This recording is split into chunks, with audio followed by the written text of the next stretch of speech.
सबसे पहले तो मैं बताना चाहूंगा कि एमएसपी आई कहां से।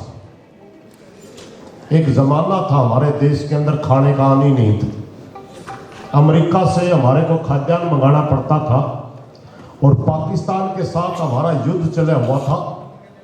उस समय के राष्ट्रपति ने हमारे प्रधानमंत्री जी शास्त्री जी होते थे, उनको कह दिया था कि आप समझौता करिए दबाव में। हमारे प्रधानमंत्री के ऊपर दबाव देना शुरू किया। उन्होंने कहा मैं दबाव में समझौता नहीं करूंगा। उन्होंने अमेरिका का राष्ट्रपति कहता है कि तेरे देश के पास खाने के लिए अन्न ही नहीं है, तो क्या घमंड की बात करता है। उस समय एक कमेटी बनाई गई थी जिसके अध्यक्ष यही स्वामीनाथन थे जो अभी हम रिपोर्ट की बात करते हैं। उनने अपनी रिपोर्ट के अंदर एक विचार दिया था देश को, और ये 23 फसलों पे क्यों है। इसके अंदर मात्र कॉटन को छोड़ करके सारी की सारी खाद्यान्न की फसलें, खाने की, तिलहन है, तेल की और दालें हैं। 22 फसलें ये हैं और एक फसल है कॉटन। उस समय इस सोच के तहत उन्होंने कहा था कि खाने का दाल या खाने का तेल या खाद्यान्न के उत्पादन करने वाले किसान को आप अगर इनकम की श्योरिटी देंगे, अगर वो फसल की पहले ही आप कीमत तय कर देंगे और उस किसान को लगेगा कि इतनी आमदनी तो मेरे को एकड़ के अंदर से होनी ही है, तब इसकी तरफ जाएगा। तब गेहूं का और वो भाव मैं उसमें नहीं जाना चाहता। उस समय एक CACP का गठन किया गया, राज्यपाल जी ने इसका जिक्र किया। ये एक स्वतंत्र बॉडी नहीं है, मात्र सिफारिशी संस्था है। ये सिफारिश करती है, प्रधानमंत्री इसको मानने ना मानने उसकी मर्जी है कैबिनेट की। मगर किसान की मांग हमेशा ये रही कि CACP को एक स्वतंत्र आयोग का दर्जा दिया जाना चाहिए जो गणना इस आधार पे करे कि किसान की लागत उसको पूरी मिल सके। मगर नहीं, उसके अंदर 8 तरह के नॉर्म ऐसे रखे गए। मैं ज्यादा विस्तार में जाऊंगा ठीक नहीं, राज्यपाल जी ने जिक्र किया। जैसे बाजार का इंडेक्स, हमें क्या लेना देना भाई? लेना देना हमें इस बात से कि हमारी लागत क्या है और हमें मिल क्या रहा है। बाजार की महंगाई देखिए, बाजार में महंगाई नहीं बढ़नी चाहिए। अरे मेरे भाई, ये काम सरकारों का है। दूसरी बात, हमारे को 12 कहां जाता है? हम C2+50 की बात करते हैं। C2+50 एक फार्मूला स्वामीनाथन की रिपोर्ट में आया। A2+FN+50% जो सरकार ये फार्मूला लेके आई, ये किसी यूनिवर्सिटी का नहीं है, किसी कृषि वैज्ञानिक का नहीं है, अपने आप जेटली ने इजाद किया था। C2+50 पूरी गहनता के साथ, एक वो कृषि वैज्ञानिक थे, उन्होंने दिया। दोनों की सोच में अंतर है। वो किसानों में काम करने वाले थे और ये मात्र एक वित्त मंत्री थे। इन्होंने मात्र एक कॉस्ट घटाने के लिए इस फार्मूले का इजाद किया। ये कोई फार्मूला ही नहीं है जो हमारे ऊपर अभी लागू कर रहे हैं। तीसरी बात, हमारे को MSP मिलती क्यों नहीं? मैं थोड़ा सा इसमें जाता हूं। जो हमारी लड़ाई है किसके खिलाफ चल रही है? ये WTO में साइन किया 1993 में।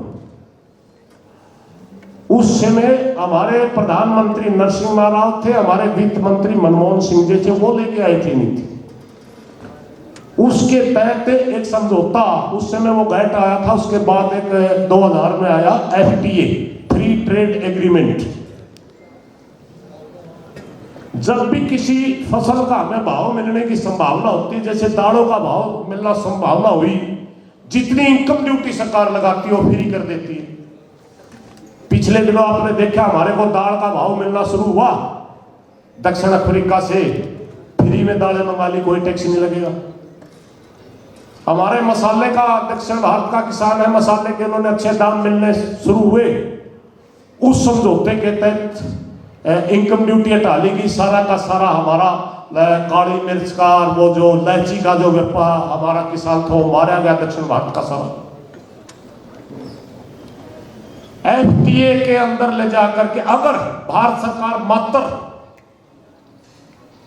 जो एक कम से कम टैक्स लगाने की, किसी 18% है, किसी में 12% है, किसी में 25% है, अगर भारत सरकार कम से कम जितना टैक्स लगाने की छूट WTO के समझौते के तहत भी दे रखी है, अगर वो भी लागू करे तो हमारे दालों का भाव कभी भी MSP से नीचे नहीं जाएगा, मैं गारंटी देता हूं। अगर तेल की फसलों के ऊपर ना आए, अब की बार ही सिर्फ सरसों का बाहर से तेल नहीं आए थे, अब की बार ही हमारे सरसों का भाव ठीक मिला किसान को, तिलों का भाव भी ठीक मिल रहा है, सोयाबीन का भाव भी ठीक मिल रहा है, क्योंकि बाहर से तेल इंपोर्ट नहीं कर पाएंगे। ये बड़ा गेम खेलते हैं। अगर वो सही उसी दिशा में भी इतना ही टैक्स में भी नीचे नहीं जाएगा, हमारे को मूर्ख बनाते हैं कि 17 लाख करोड़ रुपए लगेंगे एक साल में अगर 23 फसलें खरीदते हैं, तो मूर्ख बनाते हैं। 40 लाख करोड़ रुपए बैठा, यानी 3 लाख करोड़ का घाटा प्रति साल किसान को रहा। मगर 3 लाख करोड़ 12 लाख करोड़ तो हमारे को मिले ना, मूर्ख बनाते हैं। 3 लाख करोड़ रुपए कितनी बड़ी पूंजी है। जिस देश का बजट 1 लाख करोड़ से ऊपर हो, उसको मात्र इतना ज्यादा हो, उसको मात्र 3% मात्र 3 अपने आप वो लेवल पकड़ लेता है, सारी की सारी फसलें MSP के ऊपर बिकनी शुरू हो जाएगी। मात्र इच्छा शक्ति की जरूरत है, मात्र इच्छा शक्ति। इसलिए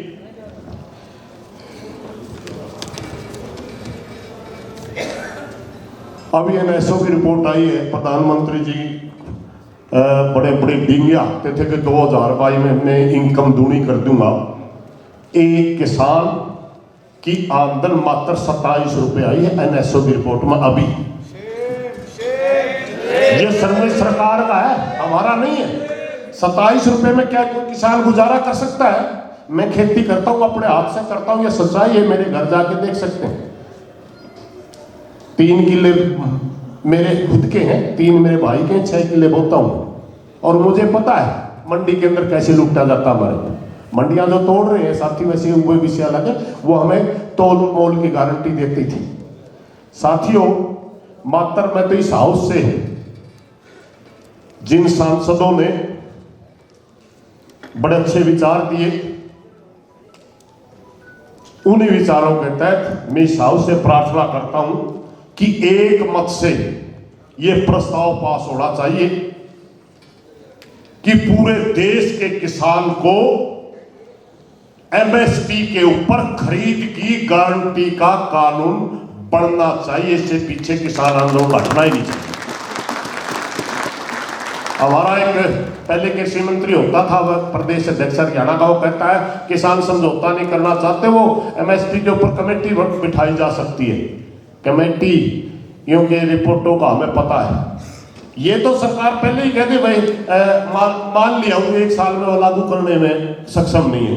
50% अगर कमी होती इस साल दे दे, 50% अगले साल दे दे, ये तो हो सकता है, मगर और क्या करवाएगा कमेटी से? तो इसलिए मेरी प्रार्थना है, हमें ज्यादा उसमें न जाकर के, मैं ज्यादा समय हो गया का शायद अध्यक्ष जी, वैसे तो सरकार वाले ने उठा लिया था माइक, सरकार वाले में तो हमारी लड़ाई है, तो चलो मैं लंबा समय नहीं लूंगा। मैं सिर्फ यही हाउस से प्रार्थना करना चाहूंगा कि ये बिल आए, यहीं से वो तो बिल निरस्त हो और ये बिल यहां से पास किया जाना चाहिए कि पूरे देश के किसानों को MSP की खरीद के गारंटी का कानून दिया जाता है।